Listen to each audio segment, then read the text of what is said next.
What's up, y'all? We back at it with another chapter of Ultimate Exorcist Kiyoshi, man. Chapter 64.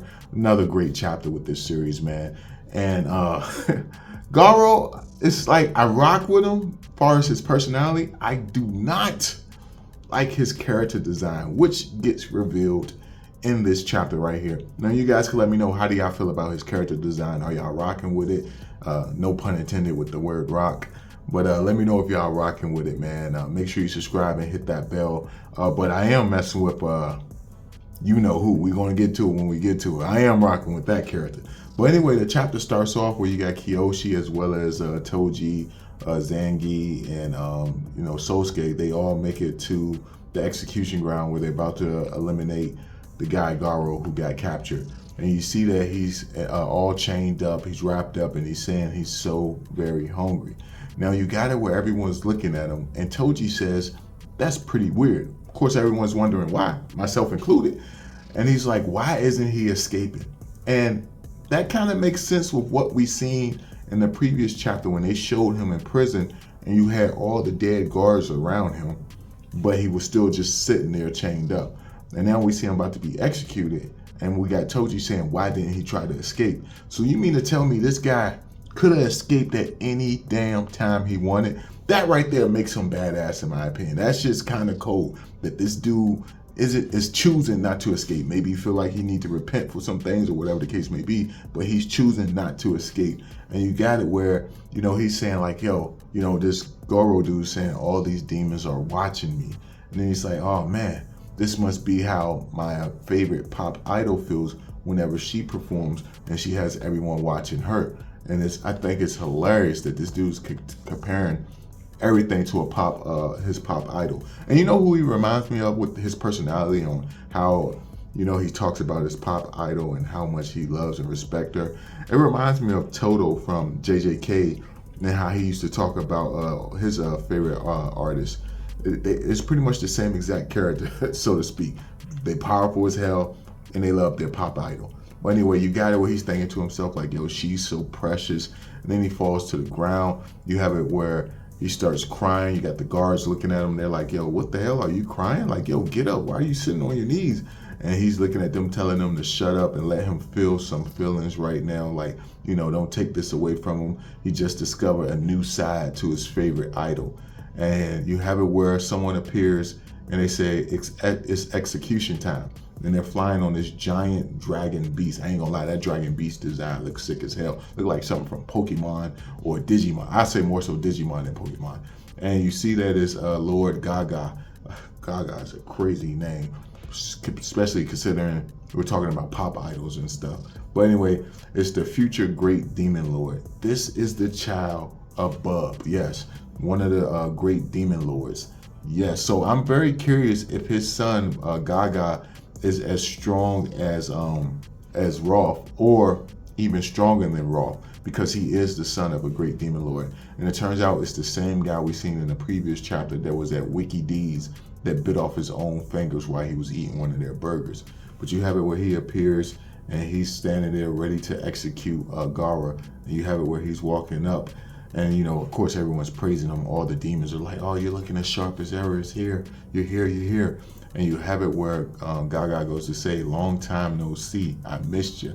And of course you have it where Garo says, yeah, same here. Meaning they met before. And apparently both of them was able to walk away from that battle. I wonder if that battle is what led to him being captured. But then again, nah, it's not what led to him being captured. Because you have it where Gara goes to say, my personal hell began the day you stole my treasure. And of course, Gaga is looking like, huh? He's like, don't play dumb with me. I'm going to get it back. And then he's like, my autographed picture with my favorite idol. So this man got himself locked up, is facing execution just to get a picture signed by his favorite idol. That's crazy. Now that alone must tell you how strong this dude is. He's like, yo, I'll take all the pain that I can. You would have thought he would at least went to the concert that they were talking about a few chapters ago and then chose to go after his idol. But nah, this dude got himself captured just so he could get close to this Gaga character. But of course you got it where Kiyoshi as well as Sosuke, they're all looking at it and they're like, yo, this can't be. there's no way in hell he would do something like that. And then Toji, the guy who seems like he's the smartest on the team, he says, that photo getting stolen like that, I don't blame you. What? And then of course Gaga's like, oh, okay, I get it. You mean this? And of course Gaara's like, yo, give it back. And he's like, since this was your treasure, I couldn't help but you know what I'm saying, take it. But looking closer at it, this chick isn't all that cute. And of course you have it where that right there kind of pisses off Gaara, and he says like, yo, who cares what you think? Next thing you know, Gaara breaks out of all his restraints. Like, yo, he breaks the chain, shackles, he breaks everything. He said, when I understand her appeal perfectly. And the next thing you know, you have it where him breaking out his armor, kind of like the force of him doing that pushes back most of the demons around him. Next thing you know, you got it where he starts eating this and biting the chains and stuff that's shackled to him. And then because he done that, he was able to shoot a super cute moron cannon or something, blast like that towards his opponents. And it seems as if his power is whenever he eats something, he's able to spit it back out with spit out like energy blasts or some type of attack after devouring something. But you have it where he says, you hurt my favorite idol and I won't leave you, meaning he wants some payback. He says, you hurt my favorite idol and I won't leave you another cheek to turn. That's a wow statement to say. That's wow. But anyway, you got it where Gaga says, you have it where Gaga says, you're telling me you got caught just for the sake of this photo?